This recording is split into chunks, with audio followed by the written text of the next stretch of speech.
Hello everyone, my name is क्लोफशा और आप सभी देख रहे हैं मेरा official channel D U education club. I hope आप सभी ठीक होंगे और अपनी अपनी स्टडी बहुत अच्छे से कर रहे होंगे। देखिए, आज की जो मेरी वीडियो होने वाली है ये बीए प्रोग्राम की फिफ्थ सेमेस्टर की होने वाली है। फिफ्थ सेमेस्टर में जो आपकी हिस्ट्री है जिसका नाम है हिस्ट्री ऑफ यूरोप। और ये जो आपकी हिस्ट्री है ये 1789 से 1870 तक है। तो अगर आपके पास ये हिस्ट्री है, हिंदी में इसका नाम है यूरोप का इतिहास 1789 टू 1870। अगर आपके पास भी ये हिस्ट्री है तो ये वीडियोस आप लोगों के लिए बहुत ज़्यादा इंपॉर्टेंट है। क्यों? क्योंकि हम लोग important question with answer cover कर रहे हैं। तो अगर आपने अभी तक मेरे यूट्यूब चैनल को सब्सक्राइब नहीं किया तो आप जल्दी से कर लीजिए, क्योंकि आने वाली जो वीडियोस है ना वो भी बहुत ज़्यादा इंपॉर्टेंट होने वाली हैं। एंड मैं आपकी इन्फॉर्मेशन के लिए बता दूँ, मैं ऑलरेडी इसके इंपॉर्टेंट क्वेश्चन विद आंसर के पार्ट 1 एंड पार्ट 2 प्रोवाइड करवा चुकी हूँ। आज हमारा पार्ट 3 होने वाला है। तो अगर आपने प्रीवियस ये वीडियोस नहीं देखी है ना तो लिंक आपको डिस्क्रिप्शन बॉक्स में मिलेगा, आप वहाँ से इन्हें चेकआउट कर सकते हैं। एंड अगर आप इन सभी नोट्स को सेल्फ रीड आउट करना चाहते हैं तो आपको मेरे यूट्यूब चैनल की मेंबरशिप ज्वाइन करनी होगी, और ज्वाइन करते ही आप नोट्स देख पाएंगे। एंड सेकेंड वे भी है नोट्स देखने का, वो जो लास्ट वे है या ये कहूँ सेकंड वे जो है वो मैं हमेशा वीडियो के लास्ट में बता दी हूँ। तो वीडियो के लास्ट तक ज़रूर बने रहना एंड वीडियो को लाइक भी करना, क्योंकि जितनी मेहनत से आप देख रहे हैं उससे भी थोड़ी सी ज़्यादा मेहनत से मैं बना रही हूँ। ठीक है, चलिए फिर स्टार्ट करेंगे। लास्ट वीडियो में हमने जहाँ तक छोड़ा था उससे आगे कंटिन्यू करेंगे। ओके, तो जैसे कि आप सभी देख सकते हैं, नेक्स्ट क्वेश्चन है हमारा, लुई फिलिप्स कौन थे और फ्रांस के राजा के रूप में के शासनकाल के कुछ प्रमुख पहलू क्या थे। यानी आपको इस क्वेश्चन में बताना है लुई फिलिप्स आखिर कौन थे, और जो फ्रांस है उसमें फ्रांस के जो राजा के रूप में इनके शासनकाल के प्रमुख जो पहलू थे वो आपको बताने हैं। चलिए देख लेते हैं लुई फिलिप्स आखिर कौन थे और ये फ्रांस के जो राजा थे उनके रूप में इन्होंने किस तरह से भूमिका निभाई थी। तो हम परिचय से देखेंगे। परिचय में आप लिखेंगे लुई फिलिप्स फ्रांस के जुलाई राजशाही के राजा थे। यानी जो लुई फिलिप्स थे वो फ्रांस के जो जुलाई राजशाह हैं और राजशाही है उसके राजा थे। वह 1830 की जुलाई क्रांति के बाद सत्ता में आए। यानी 1830 की जो जुलाई क्रांति हो गई थी, जो हमने लास्ट वीडियोस में ऑलरेडी देख लिया, उसके बाद ही ये सत्ता में आए थे। और 1848 की फ्रांसीसी क्रांति में गद्दी छोड़ने पर विमर्श हो गए। यानी 1848 की जो फ्रांसीसी क्रांति हुई थी उसमें इन्होंने गद्दी छोड़ी थी। इन्हें नागरिक राजा कहा जाता था, यानी इन्हें नागरिक राजा के नाम से जाना जाता था, क्योंकि वह अपने आप को आम जनता के करीब देखते थे और आरंभ में उदारवादी सुधार के पक्षधर माने जाते थे। यानी इन्होंने अपने आप को जनता के करीब माना, और शुरुआत में जब ये राजा बने थे तो उदारवादी जो सुधारक थे उसके रूप में इन्हें देखा गया था। ठीक है, अब हम देखेंगे लुई फिलिप्स का सिंहासन पर आगमन। यानी जो लुई फिलिप्स हैं उनका सिंहासन पर आगमन कैसे हुआ। 1830 में चार्ल्स 10वें की नीतियों को जनता असंतुष्ट थी। यानी 1830 तक आते आते जो चार्ल्स 10वें थे उनकी जो नीतियां थी उनसे जनता असंतुष्ट हो गई थी। जुलाई 1830 में विद्रोह हुआ और चार्ल्स 10वें को पद से हटा दिया गया। ठीक है, 1830 में ही चार्ल्स जो 10वें थे उन्हें पद से दिया गया था। इसके बाद लुई फिलिप्स को फ्रांसीसी जनता का राजा घोषित किया गया। यानी इसके बाद ही जो फ्रांसीसी जनता है उसका राजा लुई फिलिप्स को घोषित किया गया था। इसके शासन की शुरुआत को जुलाई राजशाही कहा गया। यानी इनके जो शासन काल की शुरुआत थी उसे जुलाई राजशाही के नाम से जाना गया। ठीक है, आगे अब हम देखेंगे लुई फिलिप्स के शासनकाल के प्रमुख पहलू। यानी जो लुई फिलिप्स से इनके जो शासनकाल है इसके प्रमुख पहलू क्या क्या थे। ठीक है, चलिए इसमें देखेंगे संवैधानिक राजतंत्र की पुनर्स्थापना, किस तरह से इन्होंने संवैधानिक जो राजतंत्र था उसकी पुनर्स्थापना की थी। इन्होंने 1814 के चार्टर में संशोधन कर संसद की शक्ति बढ़ाई और नागरिक स्वतंत्रता को कुछ हद तक स्वीकार कर लिया गया था। यानी इन्होंने जो नागरिक स्वतंत्रता है उसको भी बढ़ा लिया और संसद की जो शक्ति है उसको भी बढ़ाया। इन्होंने अपने शासन को संवैधानिक रूप देने की कोशिश की। यानी इन्होंने अपने जो शासन है उसे संवैधानिक रूप देने की पूरी पूरी कोशिश की थी। उदार शासन की प्रभाविक छवि, किस तरह से इन्होंने जो उदार शासन है उसकी प्रभाविक छवि देखी गई। आरंभ में लुई फिलिप्स ने स्वतंत्र प्रेस, धार्मिक सहिष्णुता और प्रशासनिक सुधार का समर्थन किया था। यानी स्टार्टिंग में जब लुई फिलिप्स राजा बने थे, उन्होंने स्वतंत्र प्रेस का, धार्मिक सहिष्णुता का और जो प्रशासनिक सुधार है उन सभी का इन्होंने समर्थन किया था। मध्य वर्ग ने उन्हें स्वतंत्रता के रक्षक के रूप में देखा और जो मध्य वर्ग था उन्होंने इन्हें स्वतंत्रता का रक्षक भी घोषित किया था। अब हम देखेंगे मध्य वर्ग की सरकार किस तरह से जो मध्य वर्ग की सरकार बनी। इसमें आप लिखेंगे उनका शासन मुख्यतः धनी वर्ग के हितों की रक्षा करता था। यानी इन्होंने ज्यादातर जो रक्षा की वो सिर्फ धनी जो मध्य वर्ग लोग थे उनकी ही हितों की रक्षा की थी। मत अधिकार केवल उन्हें ही को प्राप्त था जो कर यानी टैक्स देते थे। लगभग केवल 2% जनसंख्या, यानी देखिए जो मतदान का अधिकार था यानी वोट देने का अधिकार था, इन्होंने सिर्फ उन लोगों को दिया जो टैक्स देते थे। यानी अमीर लोगों को मतदान का अधिकार दिया था और ऐसे सिर्फ 2% ही लोग थे। गरीब और मजदूर वर्गों को राजनीतिक अधिकार से वंचित रखा गया। यानी गरीब और मजदूर लोगों को राजनीति में कोई भी अधिकार नहीं दिया गया, यानी वोट का भी अधिकार नहीं था।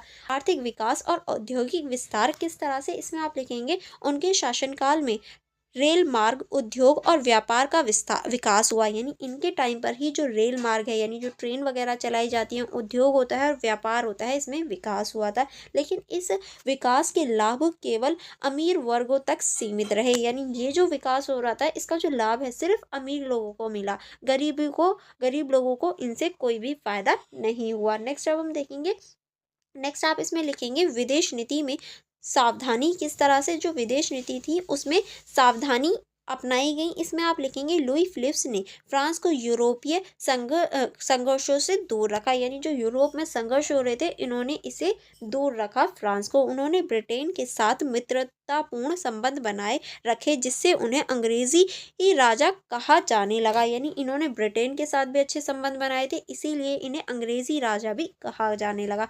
आप देख सकते हैं इनके कितने सारे नाम हैं, तो आपको इनके नाम जो हैं वो पता होने चाहिए कि किस राजा को किस नाम से पुकारा जाता है, क्योंकि देखिए ये पूछे जा सकते हैं कि अंग्रेजी जो राजा है वो कौन था। अगर आपके एग्जाम में नहीं आएगा तो ये चीज़ें असेसमेंट में पूछी जा सकती हैं। ठीक है, चलिए आगे बढ़ेंगे। आगे हम देखेंगे सामाजिक असंतोष और राजनीतिक भ्रष्टाचार किस तरह से जो सामाजिक असंतोष था और राजनीतिक भ्रष्टाचार था वो बढ़ने लगा। तो इसमें आप लिखेंगे आर्थिक असमानता, बेरोजगारी और मजदूर वर्ग की दयनीय स्थिति से जनता असंतोष हो गई। क्योंकि अब देखिए जो आर्थिक असमानताएं थी वो बढ़ने लगी, बेरोजगारी बढ़ने लगी और जो मजदूर वर्ग है उसकी जो स्थिति है वो बहुत ज़्यादा दयनीय, बहुत ज़्यादा बेकार हो गई। क्योंकि इन्होंने जो आम जनता है, जो मजदूर वर्ग है, उस पर तो ध्यान दिया ही नहीं था। ठीक है, नेक्स्ट आप इसमें लिखेंगे शासन में भ्रष्टाचार और भाई भतीजावाद बढ़ गया। यानी जो शासन था उसमें भ्रष्टाचार बढ़ गया और भाई भतीजावाद जो है वो बहुत ज़्यादा बढ़ गया। यानी मैं हूँ तो मेरा रिलेटिव ही कोई ना कोई बनेगा, कोई अननोन पर्सन उस पोस्ट पे नहीं आ सकता। तो ये चीज़ बहुत ज़्यादा होने लगी। नेक्स्ट अब हम देखेंगे सुधारों की मांग और क्रांति की पृष्ठभूमि। यानी किस तरह से जो सुधारों की मांग है और क्रांति की पृष्ठभूमि है वो सामने आई। जनता ने चुनाव सुधारों और व्यापक मताधिकार की मांग की, पर लुईस फिलिप्स ने इसे अस्वीकार किया। यानी अब जनता ने क्या किया कि जो चुनाव थे उनकी व्यापक अधिकारों की मांग करी कि चुनाव का अधिकार सबको होना चाहिए। बट जो लुई फिलिप्स थे उन्होंने इसे बिल्कुल मना कर दिया, अस्वीकार कर दिया। जब रिफॉर्म्स बैकेट्स पर रोक लगी तो विरोधी प्रदर्शन ने 1848 की फरवरी क्रांति का रूप ले लिया। यानी जब इस पर रोक लगी थी तो क्या हुआ कि जो विरोध था उसने 1848 की जो फरवरी क्रांति थी उसका रूप ले लिया। अंत और परिणाम, यानी अंत में क्या हुआ और इसका क्या परिणाम निकला, यानी क्या इससे आउटपुट निकला। तो इसमें आप लिखेंगे फरवरी 1848 में जनता के विरोध के बाद लुई फिलिप्स ने गद्दी छोड़ दी और इंग्लैंड भाग गए। यानी इन्होंने क्या किया कि जो गद्दी थी वो भी छोड़ दी और इंग्लैंड भाग गए थे और इनसे पहले वाले जो राजा थे वो भी भाग गए थे। नेक्स्ट आप इसमें लिखेंगे उनके पतन के साथ ही जुलाई राजशाही का अंत हुआ और फ्रांस में द्वितीय गणराज्य की स्थापना हुई। यानी इनके पतन के बाद ही जो वो एक तरह से जुलाई राजशाही थी उसका पतन हो गया और द्वितीय गणराज्य यानी दोबारा से गणराज्य की स्थापना हो गई, क्योंकि एक बार और गणराज्य की स्थापना हो चुकी थी। अब हम देखेंगे इस क्वेश्चन का निष्कर्ष। निष्कर्ष में आप लिखेंगे लुई फिलिप्स का शासन प्रारंभ में उदार और जनता हितैषी प्रतीक हुआ। यानी स्टार्टिंग में इन्होंने जनता के लिए कार्य किया था, लेकिन धीरे धीरे वह धनी वर्गों का राजा बन गया। यानी धीरे धीरे उन्होंने सिर्फ धनी वर्गों के लिए काम करना शुरू कर दिया। उनके शासन में आर्थिक विकास तो हुआ, पर सामाजिक असमानता और राजनीतिक दमन बढ़ा। यानी इनके शासनकाल में आर्थिक तो विकास हुआ, लेकिन जो सामाजिक और असमानताएं थी वो बहुत ज़्यादा बढ़ने लगी। यही कारण था कि 1848 की क्रांति ने उनके शासन का अंत कर दिया, और यही रीज़न था कि 1848 में क्रांति हुई और इनका शासन जो था वो पूरी तरीके से खत्म हो गया। ठीक है, आई होप क्वेश्चन समझ में आया होगा। चलिए नेक्स्ट क्वेश्चन की तरफ बढ़ेंगे। नेक्स्ट क्वेश्चन है हमारा, 19वीं शताब्दी के प्रारंभ में यूरोप में हुई प्रमुख सामाजिक आर्थिक परिवर्तनों का वर्णन कीजिए। यानी 19वीं शताब्दी की शुरुआत में जो यूरोप में सामाजिक और आर्थिक परिवर्तन हो रहे थे उनके बारे में आपको बताना है, तथा चर्चा कीजिए कि परिवर्तनों ने श्रमिक आंदोलनों के उदार में किस प्रकार योगदान दिया। यानी ये जो परिवर्तन हो रहे थे उन परिवर्तनों से जो श्रमिक आंदोलन थे उनके उदार उनको बढ़ाने में किस प्रकार योगदान मिला था। ठीक है, चलिए देख लेते हैं परिचय से। परिचय में आप क्या लिखेंगे, 19वीं शताब्दी का प्रारंभ यूरोप के इतिहास में गहरे सामाजिक और आर्थिक परिवर्तन का काल था। यानी 19वीं शताब्दी का तो जो प्रारंभ था इसमें सामाजिक और आर्थिक बहुत सारे परिवर्तन हुए थे। इस समय औद्योगिक क्रांति, जनसंख्या वृद्धि, शहरीकरण और पूंजीवादी अर्थव्यवस्था के विकास ने यूरोपीय समाज की संरचना को पूरी तरह बदल दिया था। यानी हम कह सकते हैं जो यूरोपीय संरचना थी वो पूरी तरीके से इस टाइम पर बदल चुकी थी।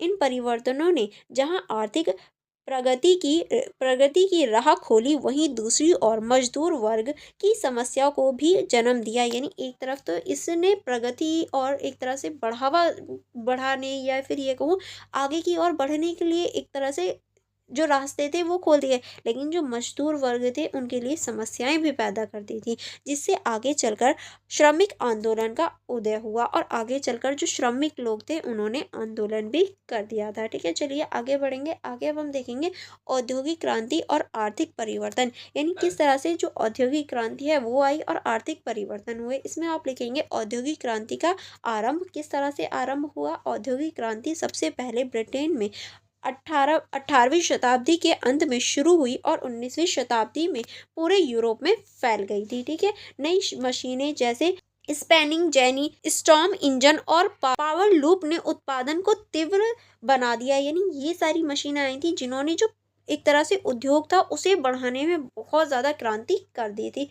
कृषि आधारित अर्थव्यवस्था की जगह उद्योग आधारित पूंजीवादी अर्थव्यवस्था ने ले ली। यानी पहले जहां कृषि पर सारी चीज़ें आधारित थी, अब वो सारी चीज़ें उद्योगों पर आधारित हो गई। अब हम देखेंगे कारखानों का उदय किस तरह से छोटे छोटे कूट उद्योगों की जगह बड़े बड़े कारखाने स्थापित हो गए।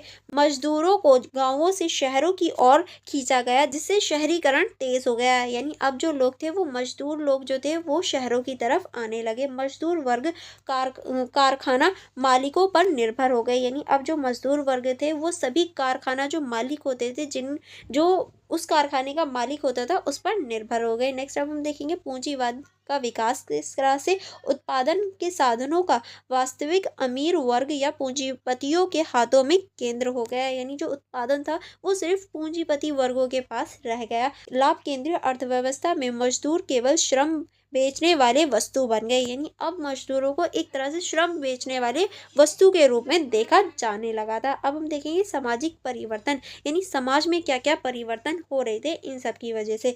अगर सामाजिक परिवर्तन की बात करें तो इसमें आप लिखेंगे नई सामाजिक वर्ग संरचना किस तरह से जो नई सामाजिक वर्ग संरचना थी वो बनी। तो इसमें आप लिखेंगे समाज दो प्रमुख वर्गों में बंट गया था। ध्रुवा वर्ग जिसमें पूंजीपति, व्यापारी और औद्योगिक मालिक आते थे। प्रोलेटारिएट वर्ग जिसमें मजदूर, कारखानों में काम करने वाले श्रमिक आ जाते थे। इस तरह से पूरा समाज दो वर्गों में बढ़ गया था। इस वर्ग विभाजन ने वर्ग संघर्ष की भूमिका और ज़्यादा तेज कर दी। यानी जो वर्ग संघर्ष था वो और ज़्यादा बढ़ने लगा। अब हम देखेंगे शहरी जीवन की समस्याएं, यानी जो शहरी जीवन था उसमें क्या क्या समस्याएं देखने को मिली। तेज औद्योगिकरण के कारण शहरों में भीड़, गंदगी, बीमारियां और बेरोजगारी बढ़ने लगी, क्योंकि अब ज़्यादातर जो लोग थे वो शहरों की ओर पलायन कर रहे थे, शहरों की ओर आ रहे थे, जिसकी वजह से जो भीड़ थी, गंदगी थी और बीमारियां थी, बेरोजगारी थी, वो भी बढ़ने लगी। मजदूरों की जीवन स्थितियां अत्यधिक दयनीय हो गई, यानी जो मजदूरों की जीवन स्थिति थी वो बहुत ज़्यादा दयनीय हो गई थी। लंबा कार्य समय यानी 12 से 14 घंटे, कम वेतन और असुरक्षित कार्य परिस्थितियां देखने को मिलती थी। यानी इनका जो टाइम ड्यूरेशन होता था काम करने का वो 12 से 14 घंटे तक काम करवाया जाता था। कम वेतन दिया जाता था, यानी सैलरी भी सही से नहीं दी जाती थी और कोई भी सुरक्षा का या फिर ऐसा कोई प्रावधान नहीं था जिससे सुरक्षा की जा सके किसी की भी। ठीक है, नेक्स्ट अब हम देखेंगे महिलाओं और बच्चों का शोषण किस तरह से। फैक्ट्रियों में महिलाओं और बच्चों से भी सस्ते श्रम के रूप में काम लिया जाता था, यानी एक तरह से सस्ते श्रम के रूप में महिला और बच्चों से काम करवाया जाता था और उन्हें पैसे कम दिए जाते थे, जिससे सामाजिक असमानता और शोषण की भावना और गहरी हो गई। और इसी से जितनी भी सामाजिक असमानताएं थी, शोषण था, अब वो बहुत ज़्यादा बढ़ने लगा। लोगों को ये फील होने लगा कि ये चीज़ें गलत है। नेक्स्ट अब हम देखेंगे श्रमिक आंदोलन के उदय के कारण, यानी क्या क्या कारण थे कि जो श्रमिक आंदोलन है वो शुरू हुआ। तो पहला हम देखेंगे श्रमिक वर्ग की एकजुटता की भावना, किस तरह से समाज आर्थिक और सामाजिक समस्याओं के कारण मजबूत एकजुट होने लगा था, क्योंकि देखिए सभी लोग जो थे वो एक जैसी ही समस्या फेस कर रहे थे, इसीलिए वो सब लोग एक साथ होने लगे थे। नेक्स्ट अब हम देखेंगे एकजुटता की भावना ने श्रमिक संगठनों को जन्म दिया, क्योंकि अब सभी लोगों को लगने लगा कि हमें एकजुट हो जाना चाहिए अपनी समस्याओं के समाधान के लिए। नेक्स्ट अब हम देखेंगे सामाजिक न्याय और अधिकारों की मांग, किस तरह से जो सामाजिक न्याय है और अधिकारों की मांग है वो बढ़ने लगी। मजदूरों ने वेतन वृद्धि, काम के घंटे घटाने और बेहतर कार्य परिस्थितियों की मांग की, ताकि उनकी जो स्थिति है वो थोड़ी सी सुधर सके। यही मांग आगे चलकर ट्रेड यूनियन आंदोलन का आधार बनी, यानी जो आगे चलकर ट्रेड यूनियन आंदोलन शुरू हुआ था उसका यही कारण जो थे वो आधार बन गए। नेक्स्ट अब हम देखेंगे आर्टिस्ट आंदोलन ब्रिटेन में। ये जो आंदोलन था ये ब्रिटेन में हुआ।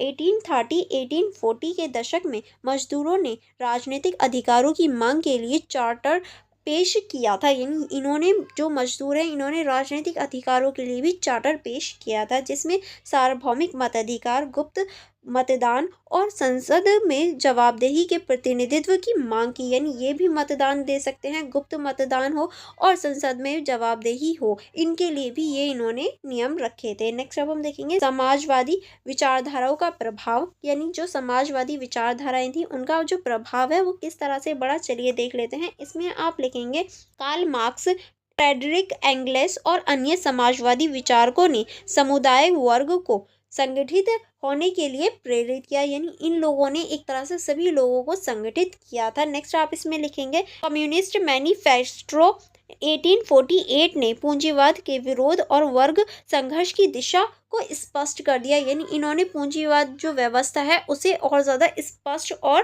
बढ़ाने का प्रयास किया ताकि सभी लोगों के सामने आ सके। नेक्स्ट अब हम देखेंगे श्रमिक आंदोलन के परिणामों और प्रभाव, यानी जो श्रमिक आंदोलन थे इसके क्या परिणाम हुए और क्या प्रभाव रहे। तो पहला आप देखेंगे ट्रेड यूनियन का गठन, मजदूरों ने अपने अधिकारों के लिए यूनियन बनाई और सामूहिक हड़तालें की, यानी समूह में रहकर अब इन्होंने हड़तालें करनी शुरू कर दी। कई देशों में सरकारों को मजदूर कानून लागू करने पड़े ताकि ये जो एक तरह से आंदोलन हो रहे थे उन्हें खत्म किया जा सके। नेक्स्ट अब हम देखेंगे सामाजिक सुधार, किस तरह से धीरे धीरे काम के घंटे घटे, बाल श्रम पर रोक लगी और मजदूरों के लिए सुधार कानून बनने लगे, यानी ये धीरे धीरे जो इनकी मांगे थी वो पूरे होने लगी। मजदूर वर्ग को राजनीतिक अधिकार भी मिलने लगे, यानी अब जो मजदूर वर्ग थे उन्हें राजनीतिक अधिकार मिलने लगे। नेक्स्ट अब हम देखेंगे राजनीतिक चेतना का विकास, यानी जो राजनीतिक चेतना है उसका भी विकास होने लगा। किस तरह से, चलिए देख लेते हैं। इसमें आप लिखेंगे मजदूर अब केवल आर्थिक नहीं बल्कि राजनीतिक शक्ति ही बन गए थे, यानी अब ये आर्थिक ही नहीं बल्कि राजनीतिक शक्ति भी बनने लगे थे। 19वीं शताब्दी के उत्तरार्ध में सोशलिस्ट पार्टी का गठन हुआ और 19वीं शताब्दी के उत्तरार्ध यानी शुरुआत में ही जो सोशलिस्ट पार्टी है उसका भी गठन हो गया था। आई होप क्वेश्चन आपको और इसका आंसर आपको अच्छे से समझ में आया होगा। अब हम देखेंगे इस क्वेश्चन का निष्कर्ष। निष्कर्ष में आप क्या लिखेंगे, 19वीं शताब्दी की शुरुआत में हुई औद्योगिक और सामाजिक परिवर्तनों ने यूरोप की आर्थिक प्रगति की, लेकिन इसके साथ ही मजदूर वर्ग के शोषण और असमानता ने श्रमिक आंदोलन को जन्म दिया। यानी हम कह सकते हैं 19वीं शताब्दी की शुरुआत में औद्योगिक और सामाजिक प्रगति ने जो एक तरह से गति है, आर्थिक वृद्धि है वो तो की, लेकिन साथ ही जो मजदूर वर्ग है उसका शोषण भी किया था, उसे एक तरह से असंतोष किया था, जिसकी वजह से जो श्रमिक आंदोलन है वो भी शुरू हुए। इन आंदोलनों ने आगे चलकर यूरोप में लोकतंत्र, समाजवाद और सामाजिक न्याय की नींव रख दी। इस प्रकार सामाजिक आर्थिक परिवर्तन ही 19वीं शताब्दी के श्रमिक जागरण और आधुनिक श्रमिक अधिकारों की शुरुआत का आधार बनी। और इसी तरीके से जो 19वीं शताब्दी में श्रमिक जागरण और आधुनिक श्रमिक अधिकारों की शुरुआत हुई थी, उन्होंने एक तरह से 19वीं शताब्दी से हम उनकी शुरुआत देख सकते हैं। आई होप यहाँ तक आपको सारे क्वेश्चन समझ में आए होंगे। इससे आगे के जो क्वेश्चन है वो हम लोग थर्ड वीडियो में अब कंटिन्यू करेंगे। Okay, and for more videos, for more connectivity, आप मेरे यूट्यूब चैनल को सब्सक्राइब कर सकते हैं। एंड अगर आपने अभी तक मेरा टेलीग्राम ग्रुप ज्वाइन नहीं किया तो आप मेरा टेलीग्राम ग्रुप ज्वाइन कर सकते हैं। एंड सेकंड वे है नोट्स को रीड आउट करने का, कि आप मेरा टेलीग्राम चैनल ज्वाइन कर सकते हैं। टेलीग्राम चैनल में भी मैं आपको नोट्स प्रोवाइड करवा देती हूँ। एंड मेरी इंस्टाग्राम आईडी को भी चेकआउट कर सकते हैं for more videos, for more connectivity. And in सब का जो लिंक है वो आपको डिस्क्रिप्शन बॉक्स में मिल जाएगा, तो डिस्क्रिप्शन बॉक्स चेक करना मत भूलना। एंड जैसे ये आप लोगों के लिए इंपॉर्टेंट वीडियो है, आपके फ्रेंड्स के लिए भी इंपॉर्टेंट है, तो आप तो लाइक करना ही, एंड साथ में अपने फ्रेंड्स के साथ शेयर भी ज़रूर करना। ओके, चलिए फिर मिलेंगे नेक्स्ट वीडियो में next important question with answer के साथ। फिर आज की वीडियो को करते हैं bye bye. Thank you for watching everyone.